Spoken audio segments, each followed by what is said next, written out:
Al-Imam Ali anasema kuna ibada aina tatu au kuna watu watatu katika kufanya ibada, watu sampuli tatu. Kuna ibada ya tujar, yani tujar ni wafanyabiashara. Ndio. Sawa. Ibada ya mfanyabiashara ni ibada ipi?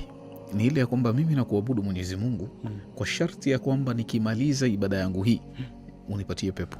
Sawa sawa. Lau kusingekuwa na pepo yeye asingefanya ibada. Kwa hivyo uni mfanyabiashara anaekeza ili apate mrejesho. Pili anaitwa ni ibada ni ibada ya watu ambao ni nani? Ni ibad. Ni waja, slaves. Hao slaves ni watu gani? Wanafanya ili Mwenyezi Mungu awaepushe na nini? Na adhabu. Ya kwamba mimi Mwenyezi Mungu napokuja kuabudu ni kwa sababu nimesikia kuna moto wa jehanamu.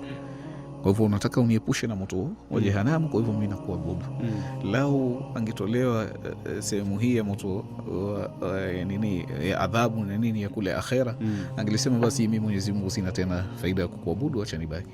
Kisha ana ibada ya tatu ambayo ameita ni ibadatul ahrar. Yani hii ni ibada, sampuli ya ibada ya waja waliokuwa huru, free men. Unaona, si slaves na sio wafanyabiashara tujar. Au ni watu wapi? Wanasema ndo kundi ambalo wameingia maimamu na mitume na vitu kama hivi. Wanasema sisi tumekuabudu kwa kuwa tumekupata wewe unastahiki kuabudiwa.